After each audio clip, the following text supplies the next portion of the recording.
point. In today's video, I'm gonna share with you guys how we can add more details to each bullet point to make them fully developed. Let's look at the question first. You recently booked a part-time course at a college. You now need to cancel your booking. Write a letter to the college administrator. In your letter, say which part-time course you booked. Explain why you need to cancel your booking. Ask about booking a different course. So the first bullet point asks us to say which part-time course we booked. Let's say we booked Chemistry 201. The key to fully develop your Chemistry 201 course is to add some details about the course, to add some information about the course. The first place to look for details is in the question itself. As you can see, the course is part-time, and you booked it only recently. You can include these two pieces of information in your writing. You can use the original wording part-time and recently. Or even better, you can be creative and say that you booked the course a few days ago or last week instead of recently. Apart from using the information already provided in the question, we also need to dream up some details ourselves. It's actually not that hard. It's a course. What can we say about the course? How about on what days we will have the classes and who will be teaching them? Let's say the course is scheduled for every Monday and Wednesday, and Mr. Stone will be teaching the course. And don't forget that you booked the course only recently. So you could say that the course hasn't begun yet. Or say something like, you have only taken the course once or a couple of times. I will use this, it's easier. Now we have 6 details. That's enough for the first bullet point. Now, how can we organize these details into a paragraph? I would always start my paragraph by giving a direct response to the corresponding bullet point. So, the first bullet point asks us to say which part-time course we booked. I will first give a direct answer to it by saying that the course is Chemistry 201. Dear Sir or Madam, I'm writing to inform you that although I just signed up for the part-time Chemistry 201 course last week, I will need to drop the class. Note how this sentence directly gives a response to the bullet point. And then I will tell more about the course by adding these 2 details. The class is scheduled for every Monday and Wednesday with Mr. Stone. Now let's add this detail. I hope this won't be an issue since the course has not begun yet. Now let's move on to the second bullet point. Explain why you need to cancel your booking. Again, I will start the paragraph by giving a direct answer to this bullet point. I need to cancel the booking because the course conflicts with my work schedule. I signed up for Chemistry 201 without realizing that the times conflict with my work schedule. This brings us to the next tip. Try to give 2 reasons for your topic sentence. And when possible, try to make the 2 reasons you give sound like just one. Try to make your first reason leads naturally to the next, so that as a whole, they sound like just one reason. This isn't possible every time, but you should definitely do it if it's possible. The first reason I will give to support this topic sentence will be an explanation of how the course conflicts with the work schedule. Unfortunately, my boss changed my schedule, adding a 3-hour block where the lab portion is supposed to be. Now, do you see why I chose chemistry to be the course I booked? I chose chemistry so that here I can be more creative talking about the lab experiment.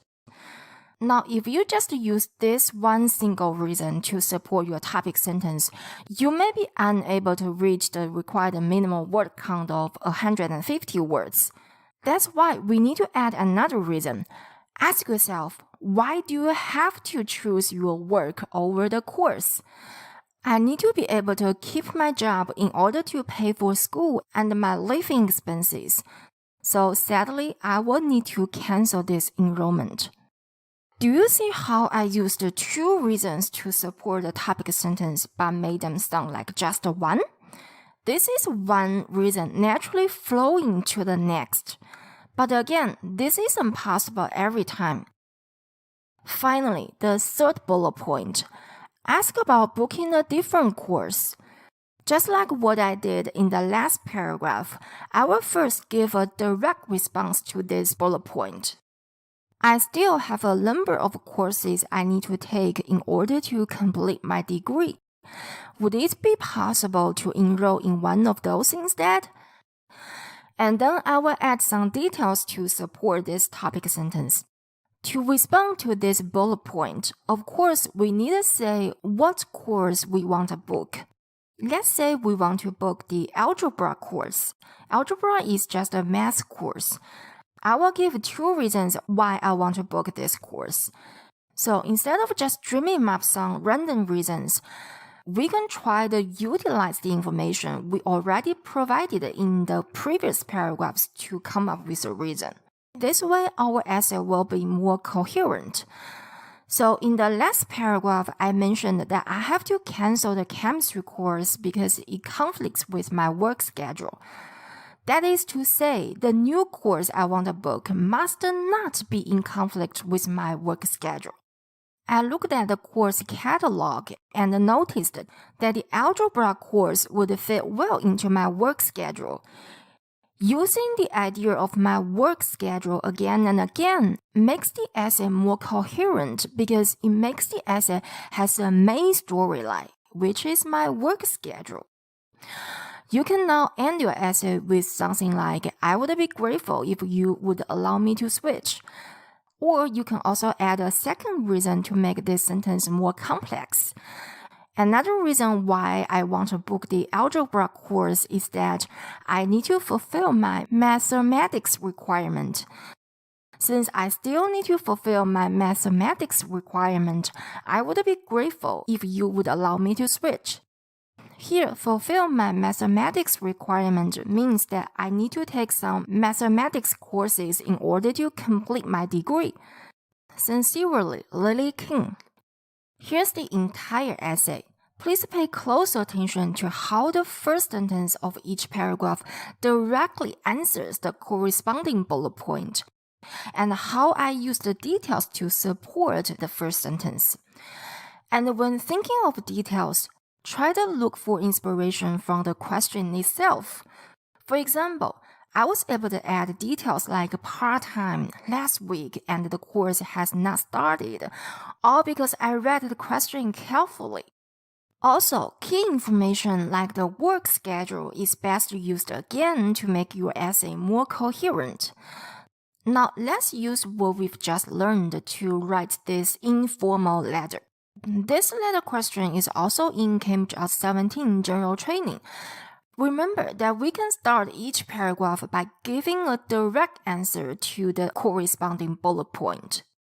The first bullet point asks you to recommend a new sport that would be suitable for your friend to learn. So I will start the first paragraph by saying that my recommendation is figure skating. You asked me to recommend a new sport for you to try, and my recommendation is figure skating. The second bullet point asks you to explain how your friend could learn this sport. I will give a direct answer to it by saying that you could start learning to figure skate by signing up for classes here in town. So why do I say here in town? Because the question says your friend lives in your town. The third bullet point asks you to suggest that you both learn this sport together.